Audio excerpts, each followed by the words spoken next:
lastly, I need to thank God, who continues to provide what I lack, wisdom to lead his mighty peacemakers. I know I speak for both Dave and me when I say to him goes all the glory today, not to us. So welcome to the Grinder. Commodore talked a little bit about this. This place is sacred to us. It's where we begin our path to be a SEAL, just like our SWIC brothers begin theirs on their grinder to be a SWIC. Each of us leaves sweat, blood, maybe some skin on the grinder, definitely no tears. There's no crying in naval special warfare. So some of you, though, came here today to this grinder thinking this was about change of command, just me and Tim, and us handing this baton off. But turns out, today I get to do whatever I want. So I want to honor my Command Master Chief. This is how this conversation went a few months ago. Dave, 26 years.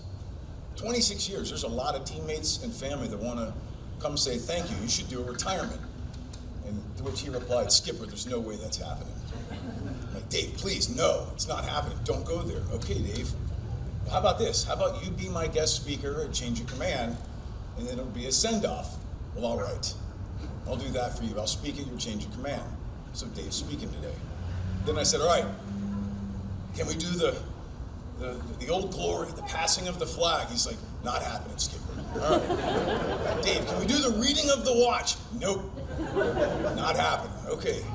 Can we pipe you ashore with your family? Nope. Not happening. So we get what we get. We at least got him up here, and he's going to say a few words, which is as good as I could get. And we got family that came in to hear it, and a lot of great teammates. So I'm super excited about that. So don't expect much normal today. It's going to be a little different.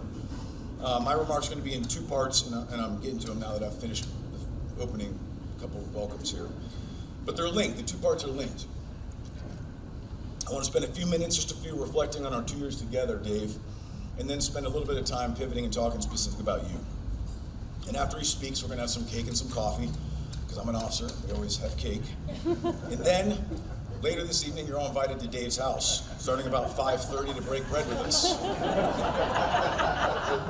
Now, Sandy was tracking this. This isn't sprung on her. I'm dead serious. I'm not even joking, but I'm dead serious. We've been planning this. We didn't send out invites. We just wanted to do it word of mouth. So don't be offended if you didn't get an invite. This is it. This is the official invite. Come break bread with us tonight.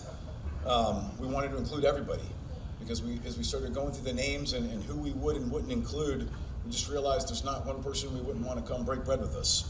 We've enjoyed rolling with each of you, and I know Dave has over 26 years, so come tonight.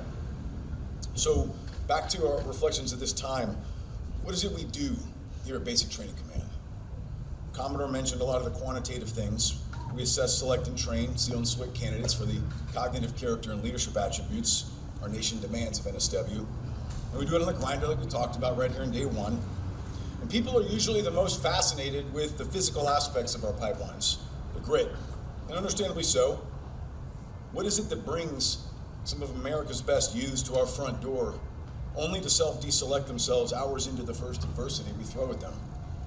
The grit is critical, and while we don't aim for attrition, it's the unfortunate byproduct of sustaining our standard. Ben Milligan wrote in his book about how this all started. In 1943, Draper Kaufman conceived of Hell Week. Until then, no other Navy unit had been subjected to training that so closely resembled the chaos of war. He set out to forge both an esprit de corps and the reputation that always accompanies it, exclusivity. The cost associated with such a goal is attrition. Even in the early iterations, Kaufman was criticized by a senior officer who said, I don't think you have any idea what you're putting these men through. Having literally just finished participating in the week he designed, he replied, I do, sir, it was hell. And so the bedrock of naval special warfare was born. The chaos of war. Soren Kierkegaard once wrote, war is hell, but sometimes, in the midst of that hell, men do things that heaven itself must be proud of. So we use adversity to find or develop the very character attributes we need in those teammates. This isn't a new idea. Suffering produces endurance, endurance produces character, and character produces hope. If you've come to graduations, you've heard me say that only every time. As Kaufman said, the cost associated with such a goal is represented by those green helmets lying over there by the bell. We aren't an efficient program, but we are reliably effective in producing SEALs and SWICs that continue to live up to our previous generation's expectations. Some might even say, Dave, that you and I have been less efficient than usual in my 2 years here. Too soon, Commodore? But I don't want to talk about that too much. I really want to talk more about the nuanced answer of how do you look for that character? What does it mean to actually select and assess for that? What type of character do we need in our teammates? I've thought about this a lot in my 2 years here, because if we get this wrong, then the results are catastrophic. I'd offer a large part of what we want in our graduates is capability balanced with measured restraint. Hear me out. Or as Dave would say, stay with me, I'm going somewhere with this. A philosopher I listen to defines this capability balanced with restraint as virtue. He rightly observes that being harmless is not being virtuous. A rabbit is harmless, it isn't virtuous, it just tries not to get eaten. There's no virtue there, that's just survival. In order to be virtuous, he says, the hero must become the monster. The hero must become a monster, but choose not to do monstrous things. Capability bridled with measured restraint. Ed Byers showed this restraint when he accepted personal risk to assess every threat, place his body between the threat and the hostage. His Medal of Honor citation is on our quarterdeck. I encourage you to read it on the way out. We must strive for virtue. And that virtue must be found in or developed in our graduates, the future of naval special warfare. This is an impossible task with enormous risk associated with it. It's relatively easy to develop capability and therefore very easy to develop monsters. If all we did was teach how to shoot, move, and communicate, then we develop capability. It's much more difficult to bridle those monsters, focus them for good, and project them toward evil, and then let that eat. This is what we mean when we say character. We produce men and women who know how to use the sword, but choose to keep it sheathed unless absolutely necessary. And then they wield it with absolute lethality. A few months ago, I asked one of our potential XOs in the community to define integrity for me. And he said, just doing the right thing when no one's looking. I waited for more. That's it? That's the Naval Academy 101 answer. That doesn't cut it here at BTC. Doesn't cut it in naval special warfare. What about doing the right thing when everyone's looking? I'd offer sometimes that's more difficult. Or even better, let's take it a layer deeper. How do you define the right thing? Back to war being hell. What if the right thing is the least worst thing? How does one navigate that terrain, and how do you develop that in a candidate? What worldview defines their system, and that value system isn't consistent with our values, the Constitution of the United States of America? How does a command build this into our graduates? It's not as simple as just executing curriculum. There's no playbook. This isn't color by number. I look back at my career 22 years ago. I started right here, or I guess when the grinder was over there, just like the rest of our teammates. And I think about what brought me here today. It wasn't a course I attended that shaped me into who I was. It wasn't a PowerPoint presentation on ethics that brought me my aha moment. It was people that I looked up to, that I wanted to emulate. It was people that poured into me. They gave me the affirmation I needed or the kick in the butt I needed at just those right moments. It was the people I desperately wanted to be proud of me.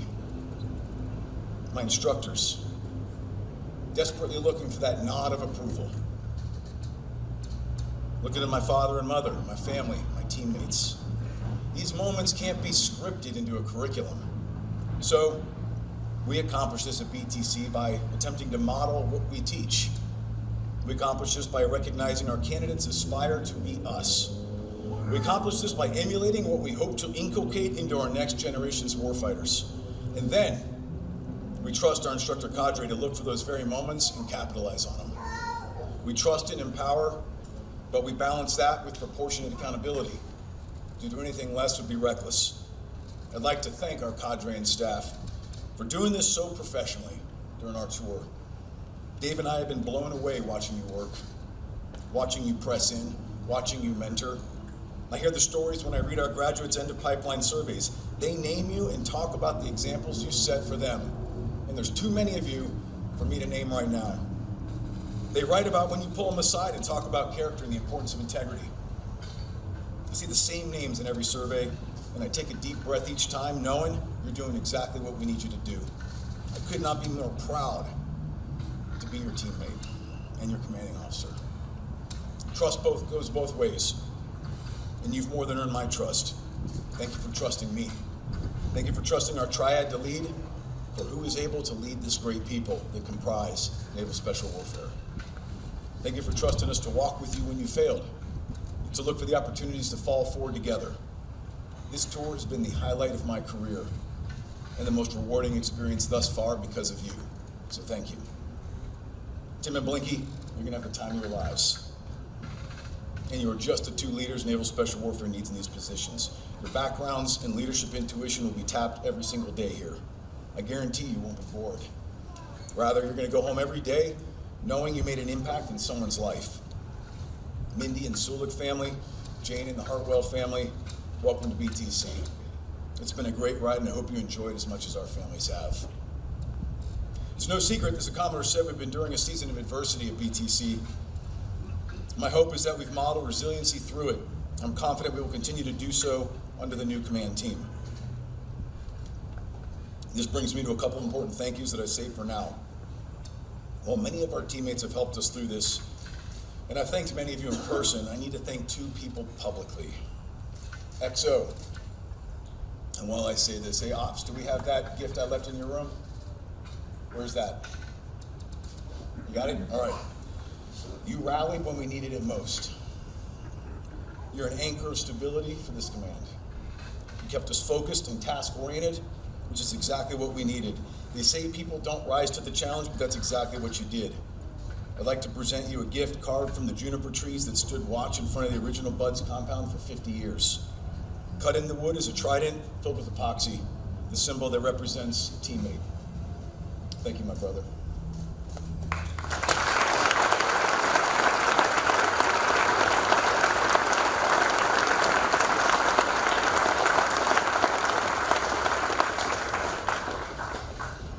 Susan Letterman, where are you? Okay, you gotta stand up, you gotta come over here. You carry one of the heaviest trucks of all, and you do it consistently with grace and poise. The mission that utterly fatigues each of us is the one you embrace as our point man only every day. Our wardroom and triad put together a paddle for you.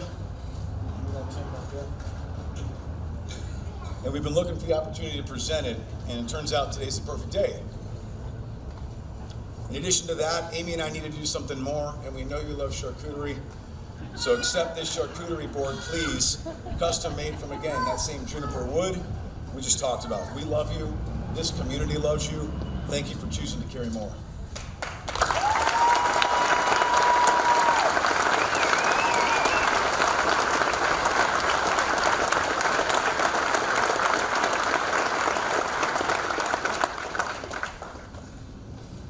Okay, I was worried I wasn't going to hold it together for that one, but we did it. I've mentioned that some of the adversity, I said this to some of you before, that some of this adversity was kind of like taking a haymaker to the face. And as we caught our breath, we looked around and saw so many other teammates that just surrounded us, and that's when we knew we were going to be fine.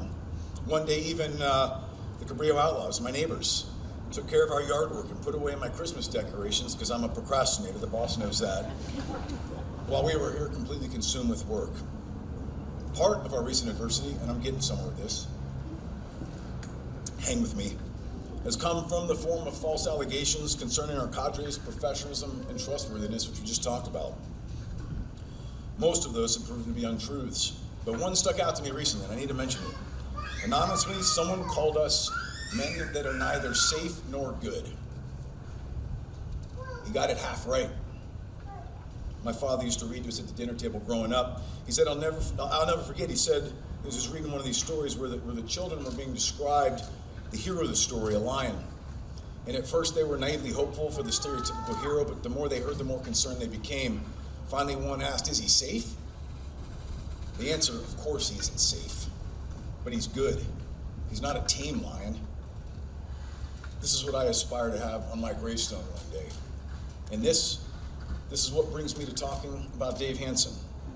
Dave Hansen, whose family fills almost 2 whole rows, and some couldn't even make it.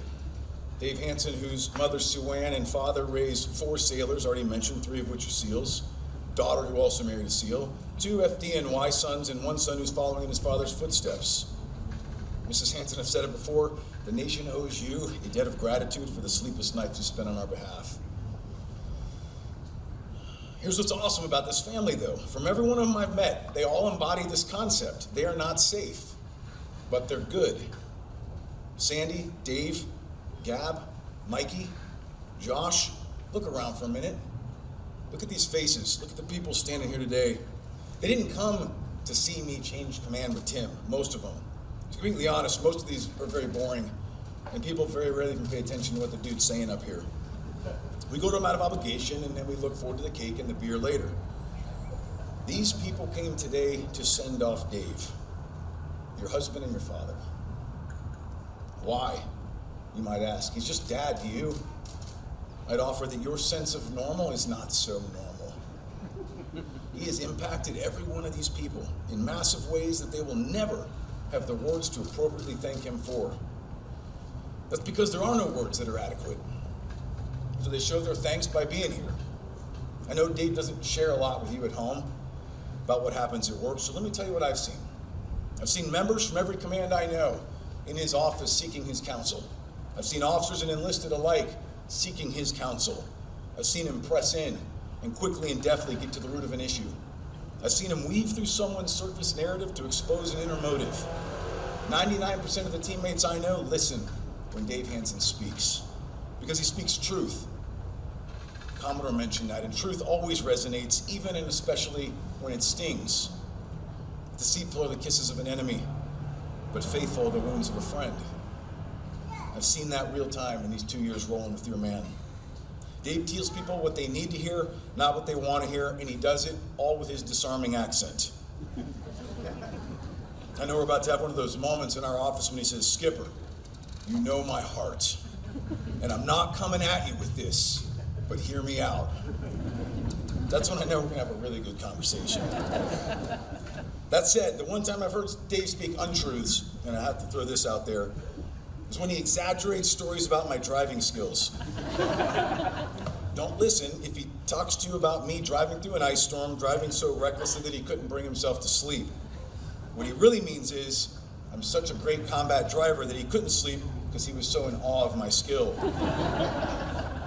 It's funny how many of his sayings I've actually started using without even realizing it. Jeremy and I were laughing about this last night. I'm gonna send some traffic your way. I need you to be helpful.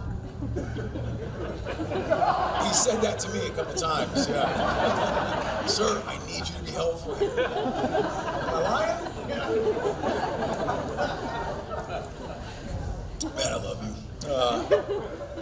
Dave can be loving and kind and equally fierce. He rushes to contact and goes toe-to-toe when needed. He speaks kindness sprinkled with just the right amount of roughness at the edges. He's vulnerable when needed, but not to the point of weakness. Just the opposite, he somehow uses it as a strength. He's a teammate that every person here would want to roll with. And I got to do it for 2 years. Imagine how blessed I am. Rolling with Dave has made me a better SEAL, leader, father, husband. He makes us all better, which is why we gravitate toward him. This is the man who, in one of my darkest moments, had the courage to stand in front of others, walk across the room, place his hand on my shoulder, and pray for me out loud. It's the same hand that's knocked men out in the ring. It's the same hand that has unsheathed his sword with lethality against our enemies. Dave, Gab, Mikey, and Josh, your father, his capability, perfectly balanced with restraint. I'd offer, he is virtue personified. In our time here together, if we produced one graduate of his caliber, just one, then we've succeeded. And it was a successful tour, and NSW is in good hands. As I wrap this up, and I know I've gone long, I'm sorry, boss. You told me to keep it to 7 minutes, and I blatantly disrespected and disobeyed your direct order. But I'm out of here, so what are you gonna do to me? I'm gonna close with a poem and then a personal gift to Dave. Not some grandiose English iconic poem, but an NSW one. See, on the East Coast, it's somewhat of a tradition that your teammates write you a poem on your way out if you were loved. They only do it if you've been loved. So we compiled a lot of info from our teammates here at BTC to send you off with a poem, Dave. But as I read it, before I read it, I want to give you something, and I tried to think of what could possibly be an appropriate gift for you, and this is what I settled with. Like the two before this, it's carved from the juniper trees I spoke of earlier. They stood watch at our sacred ground for 50 years, and now the grain will roll with you into retirement. They are in good company.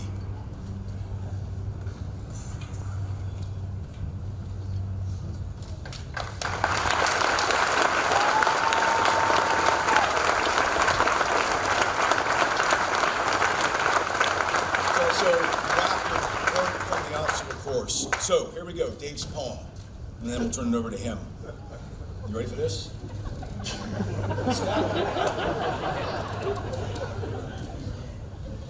Okay.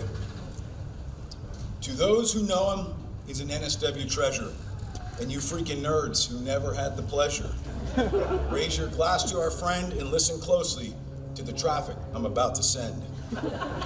He treats his teammates just like his brothers. There's none he loves more, except for his mother. David makes a habit of choosing to carry more, except on run swims. You best not keep score. Always a good teammate, he never rolls solo. Those albatross arms made him the butcher during polo. In speedball, the competition is just not fair. At the end zone, his reach pulls the bar from the air. He's a ball-throwing, pipe-hitting, tire-fiddling brawler, a force to be reckoned with, a terrorist mauler. So get in line, fool, and you will soon see. He gives a new name to fighting CB. He gives you the truth, what we all need to hear, not coming at you, so maybe over a beer. Of course, we'd be remiss not to mention the movie. The hits keep coming, it's a silver screen doozy. With your Staten Island drawl, you told that Hollywood story, a chief leading SEALs in the deed, not the glory. The scenes were intense and valorous you did act, especially when saved by a Swick hot extract. Yeah, I know, it's good. We'd follow you to hell, knowing you'll lead us back to earth. Smiling at the river Styx, you'd have us hit the surf. With toothpick in mouth, you'd say it's no big deal, just to prove once again we are Navy effing SEALs. We take measure of our wounds and wonder what's the fuss as we stare down the devil saying, who's got it better than us? We'll miss afternoon sessions, each of us in rare form, and driving cross country praying through ice storms. If you're ever in need, just say the word. Only 3 of us needed, no breaking that cord. We stand on the shoulders of giants, they say, none taller than he who we farewell this day. We'd roll with you again, our time together flew. To us and those like us, damn few. Now off to retirement, your skills will be handy. It's more time earned with the kids and Sandy. Look around, Dave. Your teammates you've endowed. You've loved life and its author. We know your father would be proud. We have the weight now, and legends never die. So see you later, bro. Never goodbye. Ladies and gentlemen, my Command Master Chief, my teammate, my friend, and my future in-law. That's right. That's right. Some of you don't know that we've betrothed our kids, Mikey and Emerson. It's totally happening. No big deal. How else are we going to continue this bromance? Ladies and gentlemen, Dave Hansen.